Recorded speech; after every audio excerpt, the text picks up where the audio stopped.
দর্শক, এই মুহূর্তে অবস্থান করছি সাভার আমিনবাজারের সাউথ ইস্ট ইউনিভার্সিটির মূল ক্যাম্পাসে। এখানে একজন এই ইউনিভার্সিটির প্রাক্তন স্টুডেন্ট, যিনি ইংরেজি লিটারেচার ডিপার্টমেন্টের স্টুডেন্ট ছিলেন, তিনি একজন উদীয়মান অভিনেত্রী। ইতিমধ্যে আপনি জেনেছেন যে এশা মার্ডার যে একটি গতানুগতিকের বাইরে এসে একটি সত্য গল্প বিনির্মাণ করেছেন, দেশের ফিল্ম ইন্ডাস্ট্রিতে আলোড়ন সৃষ্টি করেছেন। তিনি হচ্ছেন নানাদার দেন, আমাদের পূজা অ্যাগনেস ক্রুজ। তার সাথে এখন চ্যানেল এসের স্পেশাল একটা সাক্ষাৎকার নেব। তিনি তার এশা মার্ডার এবং ফিল্ম এবং এই ইউনিভার্সিটি তাকে যে সংবর্ধনা দিয়েছে সেটা নিয়ে তার অনুভূতি তিনি আমাদের কাছে প্রকাশ করবেন।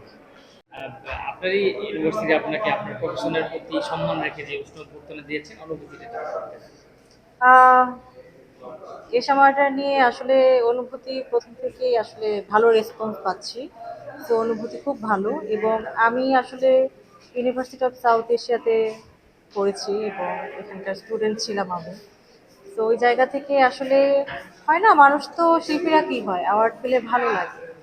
তো ওই জায়গা থেকে আসলে প্রথম অ্যাওয়ার্ডটা আমি আজকে আমার ক্যাম্পাসে এসে পেয়ে গেলাম। তো সবাই আসলে আমার সব গুরু, সবাই সব শিক্ষার্থীরা এবং সব টিচাররা আমাকে আসলে এত ভালোবাসা দিল। মানে এর থেকে বড় স্বীকৃতি আসলে আর হয় না, যখন আসলে আমাদের আহ, যে সমস্ত প্রতিষ্ঠানে আমরা পড়াশোনা করি, তারা যখন আসলে আমাদেরকে উম, আহ, ভালোবাসা দেয়, এইভাবে স্বীকৃতি দেয়, এটা আসলে আমাদের কনফিডেন্স আরো বুস্ট করে। তো খুবই ভালো লাগছে। এশা মার্ডার যে ছবিটি নিয়ে যদি একটি গতানুগতিক সত্য একটি গল্প নিয়ে নির্মিত আমরা জেনেছি, একটু সারাংশ যদি একটু বলতেন।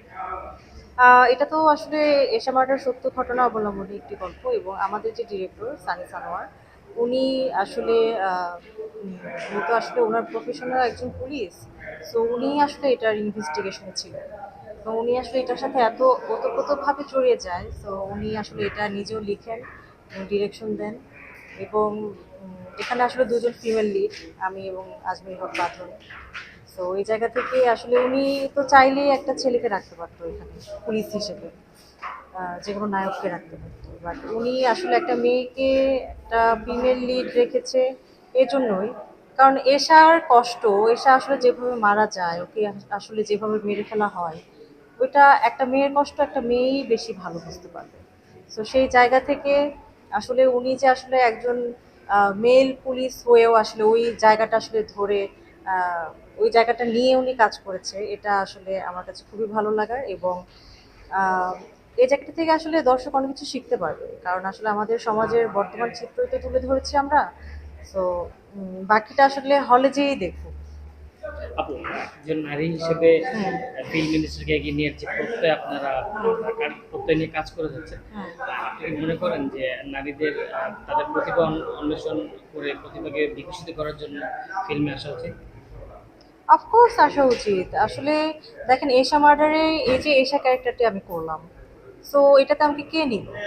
একজন পুরুষ নিল, যে আমার অডিশন নিয়েছে, এরপরে যারা দেখেছে, যিনি ডিরেক্টর ছিলেন উনিও কিন্তু পুরুষ।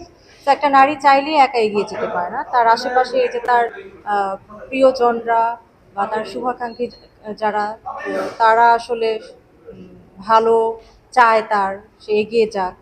সে সব কিছু মিলিয়ে আহ, একজন নারী বা একজন পুরুষ কেউই আসলে একা এগিয়ে যেতে পারে না, সেক্ষেত্রে আমাদের আসলে পরস্পরের পরিপূরক থাকা উচিত। তো সেই জায়গা থেকে আসলে একে অন্যের প্রতি আসলে পরিপূরক এবং আন্তরিক থাকলেই আমরা আসলে এগিয়ে যেতে পারবো। আপু, তো সেই প্রশ্ন, আপনার এই ফিল্ম ইন্ডাস্ট্রির ক্যারিয়ার হিসেবে নিজেকে কোন কোন জায়গায় দেখতে চান? আমি অনেক ভালো ভালো কাজ করতে চাই। কোন জায়গায় দেখতে চাই? আসলে আমি ভালো কাজ করে অডিয়েন্সকে হলে দেখতে চাই। আমি নিজেকে আসলে ভালো ভালো কাজ জাস্ট উপহার দিতে চাই আপনাদেরকে।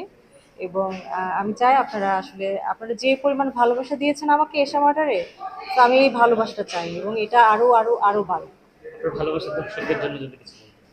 হ্যালো এভরিওয়ান, আমি পূজা ইগনিস ক্রুজ। এবারে ঈদে আমার মুভি এসেছে এশা মার্ডার। সো এটিতে আমি এশা চরিত্রে অভিনয় করেছি। আপনারা ইতিমধ্যে আমাদের মুভিটিকে এত ভালোবাসা দিয়েছেন, আমাকে এত ভালোবাসা দিচ্ছেন, আমার ফুল টিমকে এত ভালোবাসা দিচ্ছেন, আমি আসলে আপনাদের কাছে কৃতজ্ঞ। এখন আমাদের মুভি হলে চলছে, আপনারা আসুন, সবাই দেখুন, সবাই আরও অনেক অনেক অনেক ভালোবাসা দিন আমাদেরকে। Thank you.